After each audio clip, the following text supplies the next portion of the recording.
Alrighty everyone, welcome back to the channel. I'm Taylor and I hate mosquitoes.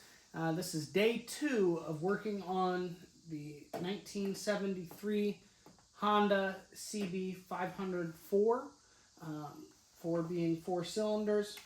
Went ahead and got the battery charged up last night, already got it in, still have to connect the leads and install the quick connect for the charger. We're going to go ahead and do that now. We'll see if she cranks over. If she cranks over, then we'll go ahead and hook it up to the fuel bottle I got hanging from the ceiling and see what happens. See if we get this puppy to start up. Alright, let's get into it. And when reconnecting your battery, you always want to do the positive side first. I'm going to go ahead and attach our loosely set in, loosely place the nuts off of the new battery bolts into the little saddle there on each battery terminal. Then you take both of these leads. Right now we just need the positive one. So what I like to do and how we're going to route this is I'm actually going to take both of these in from the other side. So that way we can try to hide that wiring a little bit. I give it a little bit of bend there. And sometimes you need a pair of pliers or a small, I think it's a 10mm wrench. In this case, really, you could do either or.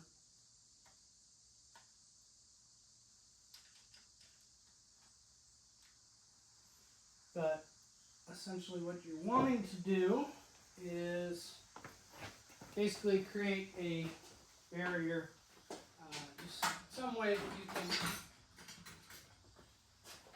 you can keep that nut pressed up against the terminal. You want to be careful not to touch the frame, as the frame is the ground. And in this case, I'm actually going to throw a small washer on each of these bolts as well. And the purpose of that, which I'll show you here in a second,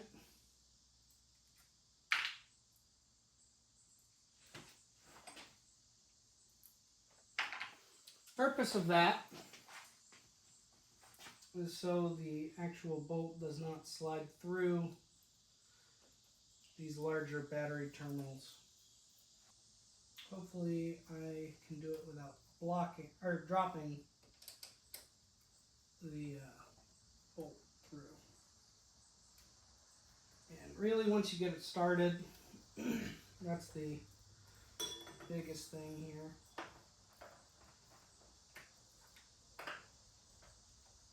Just get it started. Okay. Positive side's done. Now to do the negative. Okay. Now, what I'll do is I'll just reuse this bread tie and tie up these pieces here, or just the loose wires with it, and we'll zip tie the actual quick connect part somewhere where it'll be easy to access, so you can plug in the bike without removing the cover and without doing any sort of thing. So we'll just leave that hang out there for now, and we'll find a place for it. Okay, so now's the point where, I'll be honest, I believe that this red button here is the electric starter. However, because this is custom, it's a little bit different. In fact, it's got a push button start on the other side of this. So I believe that's off now. That's on. I don't know if we're getting any lights, to be honest.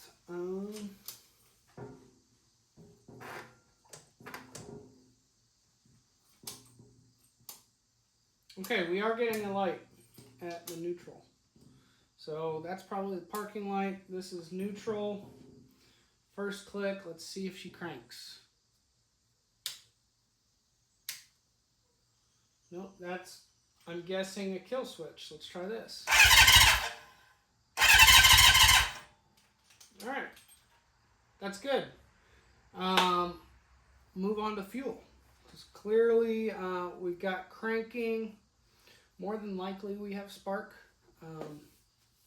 If she still won't fire once we get her hooked up to fuel, then we'll go back, check each spark plug, make sure that she does in fact have spark. But that's really good that she's turning over. And for the sake of showing you guys that there is oil in this, I'll show you the proper technique for checking a Honda motorcycle if it's got oil. So what you want to do is you want to have the bike either up on its center stand if you have a center stand, otherwise on a lift, or as close to center as possible, whether that's on its side stand and you just put a block of wood underneath of it, that sort of thing. Balance it as close to standing straight upright as you can. But I'll show you. And then you want the dipstick cap to be all the way unthreaded and just sitting in there. And then when you pull it out, that's how you check the oil level. That's the proper oil level. So that's actually completely full, which is good, and it's clean oil. So I'm guessing oil change may be completely out if all goes well. That's something I'll have to check with the owner on before I do. This is a commission for me, but I figured I'd show you guys the same process of everything that I'm doing. Okay, next is fuel. All I have is a little T-fitting on my fuel line coming up to my auxiliary fuel tank, and that's just filled with two-stroke oil and gas mixture, 32-to-1. Essentially, an old school mechanic friend of mine told me that two-stroke oil or fuel is good for running in fresh motors or motors that have sat for a while, just because it helps lubricate the cylinders. It's not going to cause any issues. The only thing it'll do is cause it to smoke a little bit when it's running, just because the mixture going through the carbs will be a little bit rich. So not an issue there. Big thing is just making sure that this fuel line doesn't get kinked on me, but we're going to give it a go.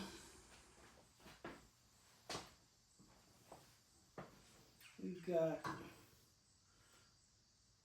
choke on, ignition on, fuel on. Give it a second to run down to the carbs. So far so good. Oh, well, looks like we got a leak. We'll shut that fuel off. Just for the hell of it. Let's see what she does.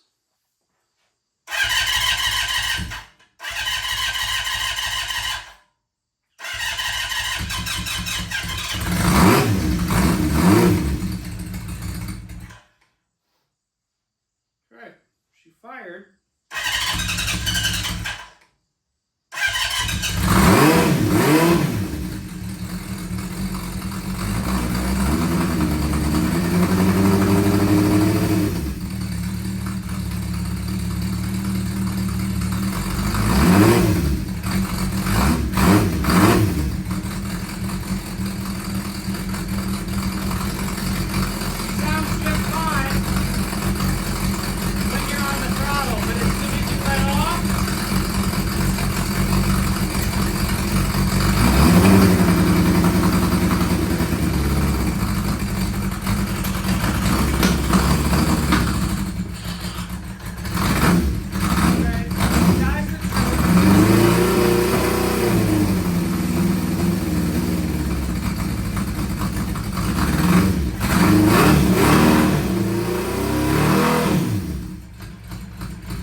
tells us that it just died.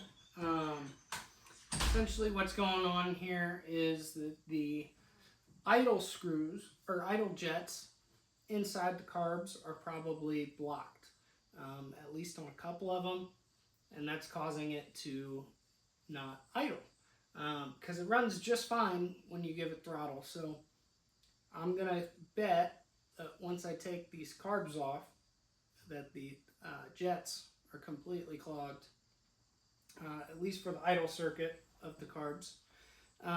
But then, in addition to that, I'm going to go ahead and guess that the fuel bowls at the bottom of the carbs are completely just gummed up, filled with some nasty crud, just from that ethanol fuel that we talked about in the last video sitting in the carb. And that's exactly why you want to go ahead and drain the fuel out of your carbs, if not run the carb completely dry. That's the method that I typically use when I'm parking a bike for an extended period of time. And it's done me well. I've got 4 bikes that are carbureted, and they all start second to third kick, depending on the bike.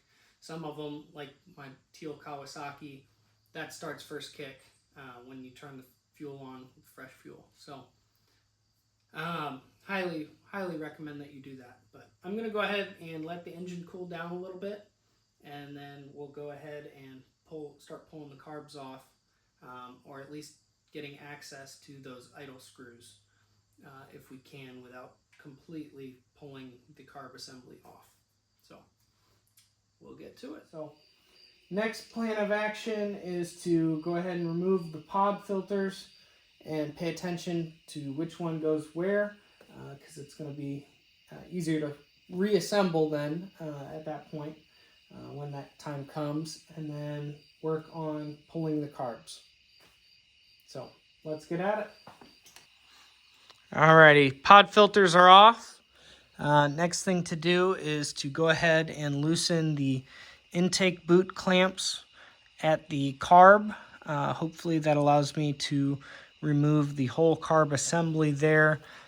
Additionally, I will have to remove the throttle cable from the actuator mechanism. So that is next on the list.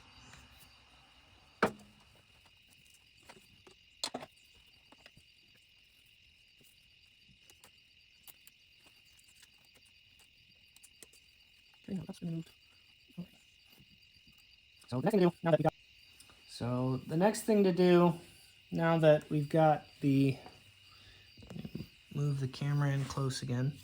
So we've got the cables, throttle cables pulled off of the actuator mechanism here to open and close the throttle.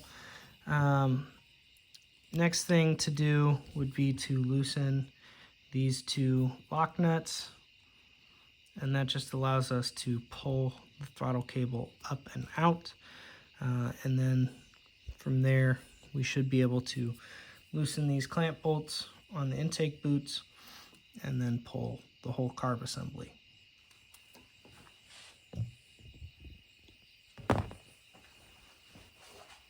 And because Honda uses metric, just by looking at that, I could tell that that was a 10 millimeter.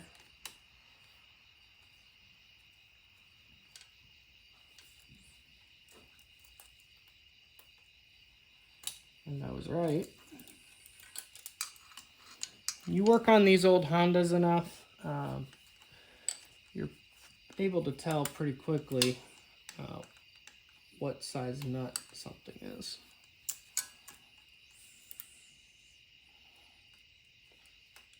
Okay, so looks like the bottom, or the top cable, bottom one locks in, so you want to undo the top, just loosen the top one, and then that'll pop out.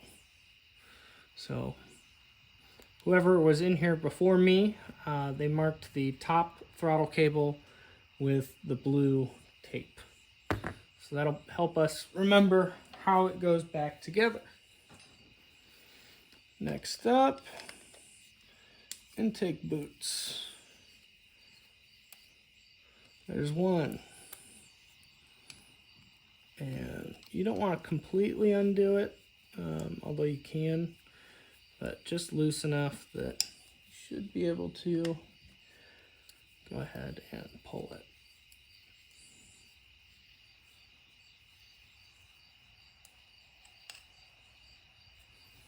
Okay, and then repeat the same process on the other side. Now, it might need a little bit of persuasion. Just depends on how stiff your intake boots are.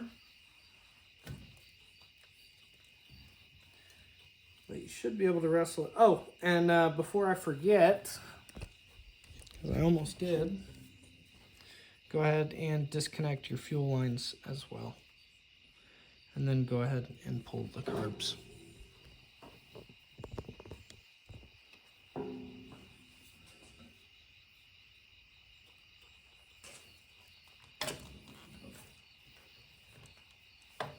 Alright, it looks like we're hung up on the drain lines. Actually, I'm just going to pull the drain lines off.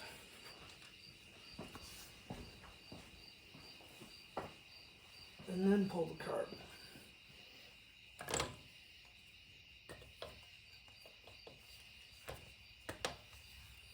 Alright, carb assembly is free.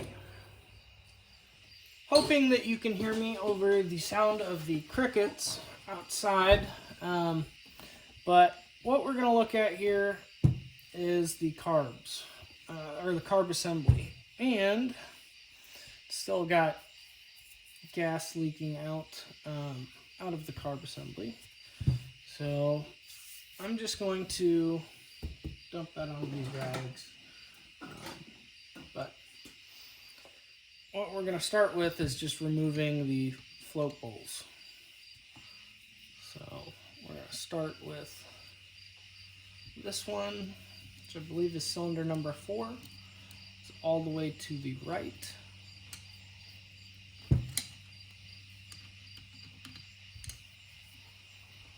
And something that I like to do when I'm working on carbs is lay out a couple pig mats if you have them. In this case, I don't have any pig mats anymore. I need to get some more. But what you're going to do is just use a rag or an old towel or something. It absorbs any fuel or carb cleaner or anything of the sort. But B, there's a lot of little pieces in a carb. And this is a joke, but a wise Englishman once said that that carburetor is French for "don't touch this." Someone said that. But alrighty, so we have the first float bowl off. Go ahead and pull up the next one. And again, especially when you're doing something like 4 carbs in this case, or maybe it's a dual carb setup, but the carbs are in line still. Keep track of what goes where. Yes, these are mostly interchangeable. However, I'm of the volition that you assemble something the same way you took it apart. And I'm making a huge mess here. So when you're doing this, drain your float bowls first. So at this point, these are the 2 that would have been leaking. And yeah, those gaskets are rock solid, even with the lip that they sit in. So definitely good thing we are replacing those. But that'd be why those are leaking more than likely.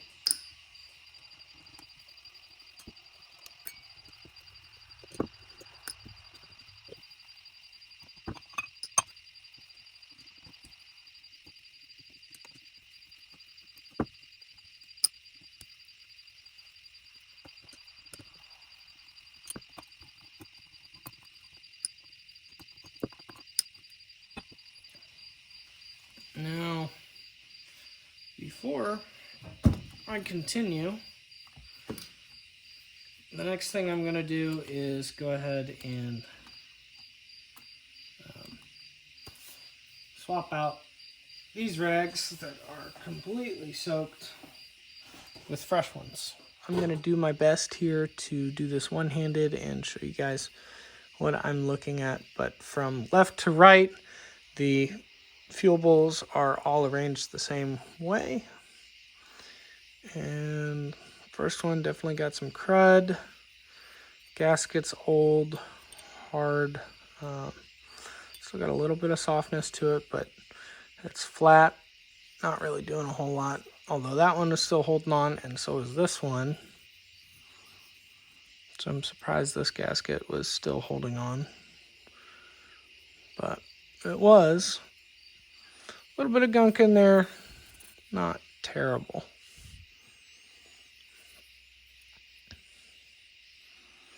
All in all, yeah, I'm really impressed that these aren't dirtier. That one's kind of bad, but so what's next is to further disassemble and take off these clips. Again, I am just going to put all of these pieces in order, so that way I can't forget what goes where. And then we can work on pulling the, man, those pliers suck.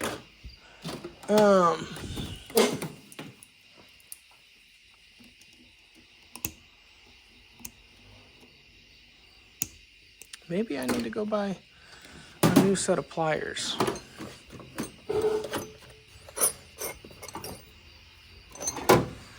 And use this piece right here. Had to set the camera down in order to show you guys. Go ahead and I just have a small, thin punch here. More of like a drift. Just very delicately take that brass piece out, brass pin. And once you have it most of the way, you should be able to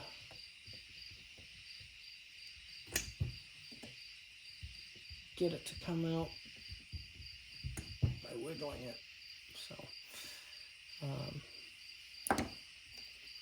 and then you can pull your floats. And I'm shaking it. Can't hear any fuel, so I'm assuming that that float is good. Something that you want to make sure not to lose is this little float needle right in here. So you'll go ahead and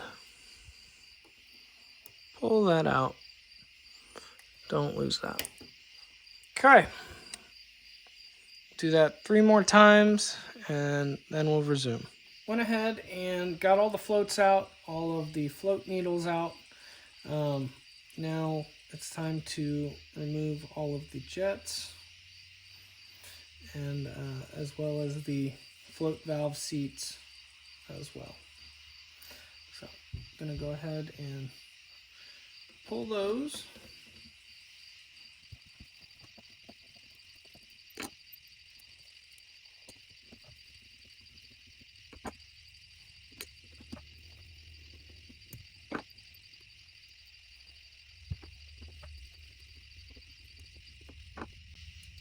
Very important to stay organized as you're doing this. That way you don't lose anything. So, okay.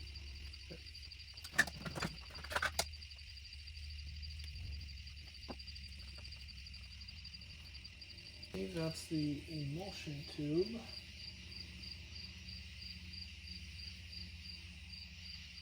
No, I apologize. That is the slow jet that we just pulled. Yep. Slow jet number 40. That's the stock jetting for the slow jet.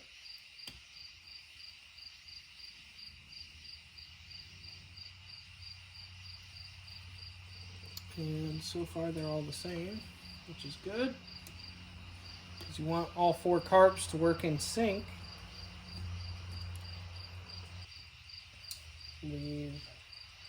So 74 is the main jet, 100 is stock, but this is 110, which makes sense because you do have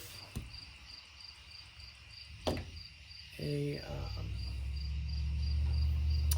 set of pod filters on this, so it's going to be running a little bit leaner with a little bit more air. So let me see if I've got something that will allow me to pull that up maybe a little bit gentler.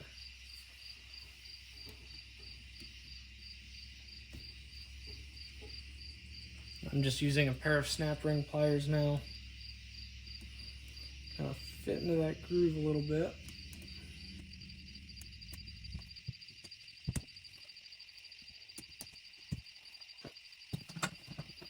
Okay.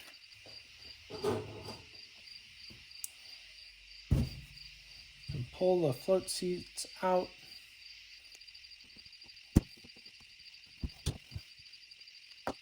You want to be a little bit careful doing that because they are brass. Now there should be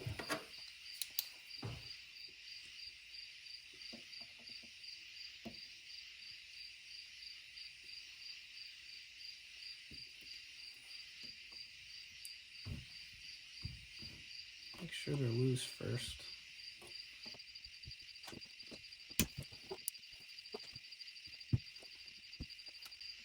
And I think if you give it a slight twist as you're pulling, it comes out a little bit easier. But yeah, as you can see, all of these O-rings are shot. Just old, hard. A lot like a dirty old man on Viagra. Okay. So that, everything for there. The only thing left would be getting inside of here, which I may have to get to from the other side once I pull the slides out.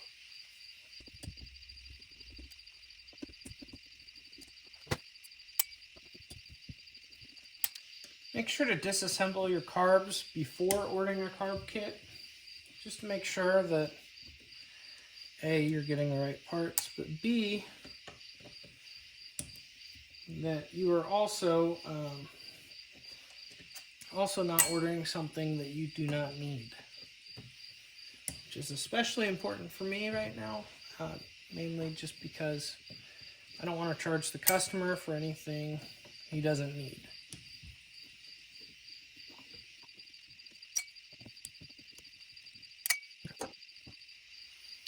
So now we got these covers off, and I'll offset it like so.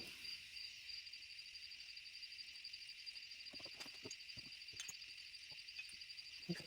So removing the slides. So it looks like slides are held in. Basically the spring. So we're going to remove that spring.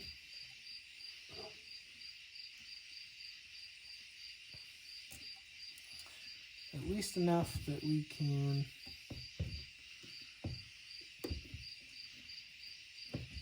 rotate that and pull those out.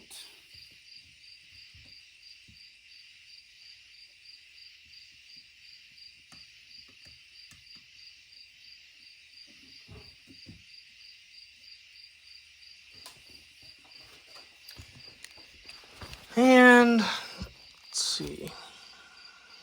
So according to the parts diagram, this is what we're looking at right here. We're trying to get that out to get the needle out. Make sure that's clean, not sticking, that sort of thing. So this piece right here, I assume, this is my first time working on one of these, I assume that that piece is inside there. Sometimes, folks, especially when you're not familiar with something, consult a manual. Remove the top, straighten the tabs of the lock washers. So that one up top and that one down there. Straighten those tabs and pull the 4mm and 6mm bolts. So the one on the bottom is the 6mm, one on the top is 2mm. According to this, again, 4mm and 3mm. And then once you do that, you should be able to pry the link arm free of the throttle shaft with a screwdriver in this direction. So away from, you'll pry the link arm this way off of that little pin down there. Okay, so I got the first one disconnected, and before I go any further, I wanted to go ahead and share something I found. What you want to do is go ahead and remove these bottom ones first on all of the link arms. Go ahead and remove those first prior to removing this top bolt, because once you remove that, this can freely move versus the other ones all move in sync. So leave that in until you get all the bottom ones out, and then go from there. Okay, and then when you pull the bottom one out, that's what that looks like. Make sure not to lose this tiny little black piece in here. One side of it is cupped. That rides on what looks like a ball bearing in there, but I've yet to find out. So make sure not to lose that. Okay. So I've gotten 3 out of the 4 slides out. Something that I want to make note of, so I'm correct. Before, when I said 4mm and 6mm bolts, I was following this. Again, this is not an exact manual, but it covers any of the Honda 4s. So they're all more or less the same with minor differences. One being that the 2 sizes for those bolts, one is 7mm and the other is 8mm. So that's something that if you're following this exactly to do this, you're going to want to know that. But that being said, that is not a ball bearing in there. That is just a round pin. And how that works is it fits right into the arm of one of these. So then when you pull against it, that's spring loaded in there. Try to show this with the light. See how that pulls back? That's spring loaded. So we should be able to clean those up just fine. Don't drop that centerpiece either. So Did not realize that that was loose in there. Cup goes out to ride on that ball. And in order to remove that, it's really quite simple. You just get your flathead in here and you pry and lift up and pry a little bit more, and that should. I'm trying to do this one-handed and it's not working out the best. Okay, and then you just pull that right out. So that goes back in there, and we're in business. So these are pretty much stripped now at this point, so ready for reassembly with a new carb gasket kit. Part of that though, there's this T-tube right here, part number 69, a T-type fuel tube joint, and there are O-rings on either side of it. Where the carbs were leaking, it was partially coming from those O-rings in between the carbs. So that's definitely a part that needs replaced. That tells me that that's old, so that means that if you flip the carb assembly back over, that's that T-tube type fitting. So there's one on each side. This is day 3 of working on the Honda CB500 carbs, and apologize if I sound a little sick. It's because I am. But yeah, this is called a T-tube, and there's 2 gaskets on each side. So essentially, that was one of the leaking problems. I believe that was the actual side. So I only did one to show you how this thing comes apart. I wanted to figure it out myself first before turning on the camera. So you do have a fuel line going between 2 carbs here and then over here as well. You can see this one's still connected. And then the T-tube all the way down in there. That again splits the fuel as it's coming down from the 2 petcock points. There is a pin that just sits right in here and right there, and essentially that just holds them in line together.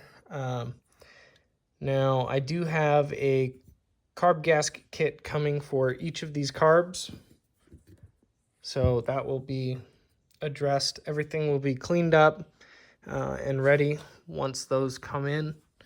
And to get to this point, essentially all I did, so I left everything hooked up and just rotated this plate from here over after removing the 8 bolts holding it on. So I'm hoping I don't have to take it down any further than this, but we shall see. Trying to save the customer a little bit of money and also make my life a little bit easier. So we shall see.